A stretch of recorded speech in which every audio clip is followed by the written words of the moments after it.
Live from PIX Plaza, this is New York Living. We know that planning the wedding, whatever you choose to include or not, is very stressful. And we want to help you. We want to help you. We want to help you, Lander.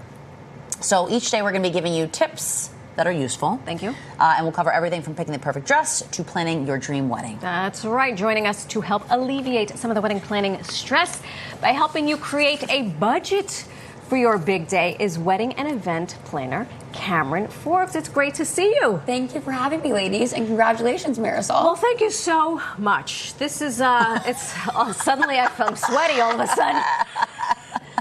This is, yeah, okay.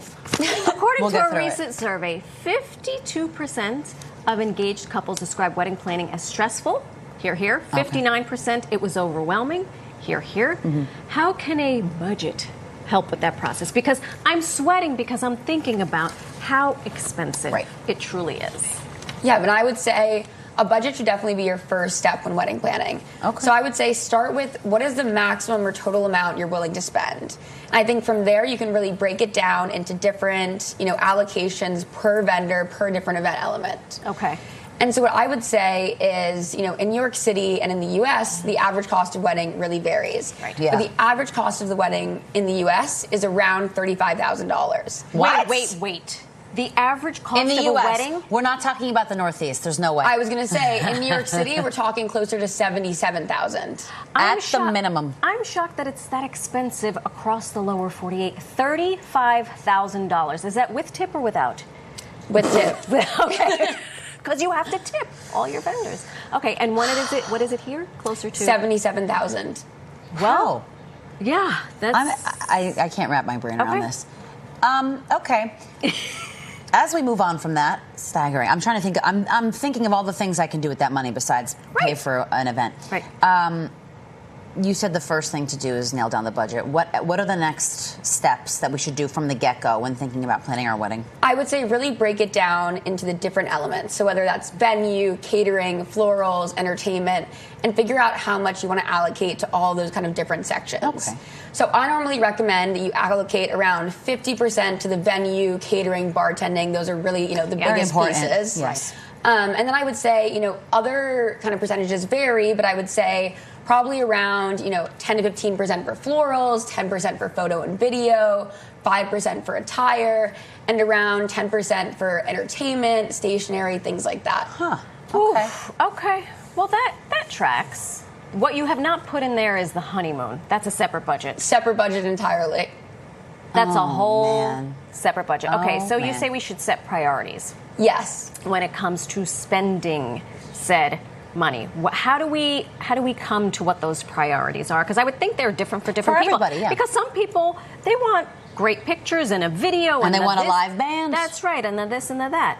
To which you say? Yeah, and I would say, I've seen that with my brides. There are some people who want 20% of the budget on florals, 20% on a live band, whatever it is. So I would say, in your case, Marisol, thinking about what you and your fiance would like to prioritize. If you're a foodie, prioritizing catering, bartending. Right. If you're someone who is really into decor and design, maybe putting a little bit more money that way. So I think it's really about kind of you and your partner deciding what is the most important aspect to you on that day.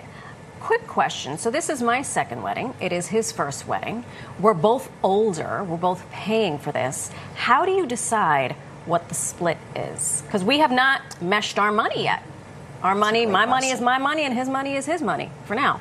So, and sometimes it's yours. Just kidding. How do you even get to that conversation? Because now it's not your parents' money. Yeah.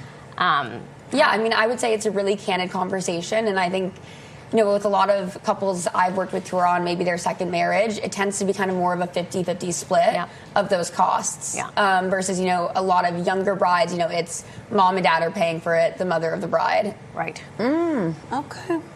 Preparing for that conversation. Lander's going to be in for a treat when he gets when you get home tonight. Right. Now, you also said have a contingency fund. Yes. What exactly does that mean?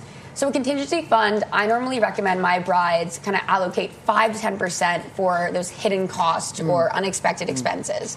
And that can really be anything from as you were talking about, the gratuity, different tips for vendors. People might not expect that they need to tip all these different kind of staff members. Yeah. Could also be alterations to your wedding dress, last minute changes, bridal accessories. So many things can come up in those kind of final weeks to your big day that may incur extra costs. So I always recommend, having a little bit of that set aside so you are not breaking the bank or going over budget. The emergency fund. Just set it aside in case. JIC. Prepare for the worst, expect the best. Yeah, Hope for the best. exactly. Hope you don't have to use it, and then you can devote some of that to the honeymoon. Oh, look at that. I love it. To your honey fund. Think the honey fund. What are some cost-saving tips for a small budget wedding? This is good. I would say definitely shrink the guest list. So think about, who you really want to have there. Do maybe a smaller guest list. I would say under 100, under 75 is definitely a great way. That feels nice. I would also say select a shoulder season. And what a shoulder season are those less popular seasons. So, like February. Yes. Nobody gets married in February. April through October, is the most popular seasons for weddings. So it's pretty much, spring, summer, early fall. So the January, season we're in February, right March. now. But December, November, January, February, March, you can see cost savings in the thousands just because there is such a lack of demand compared to the summer and spring months. Wow, I'm so glad I watched this show. I know. I just learned something. Listen, and we're just getting started here on Bridal Week. Holy smokes. Any last final parting words, tips, wisdom? Yeah, I would say as well, weekdays are another great option to save money. I feel like a lot of people are moving that way now. And I've seen a lot of brides do, Mondays, Sundays, kind of non-traditional days, just because venue fees are way down. And I would also say, in 2024, especially working with a lot of Gen Z brides, thinking about digitizing things. So maybe not having the full stationary suite with the 10 different These pieces invitations are getting out of control. They are getting out of hand.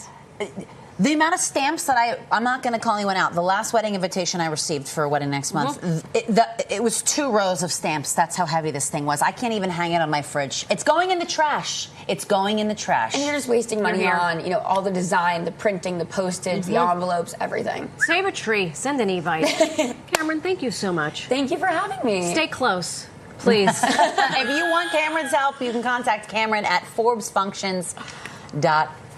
Fantastic. Thank you, ladies. I love it. Thank you. All right.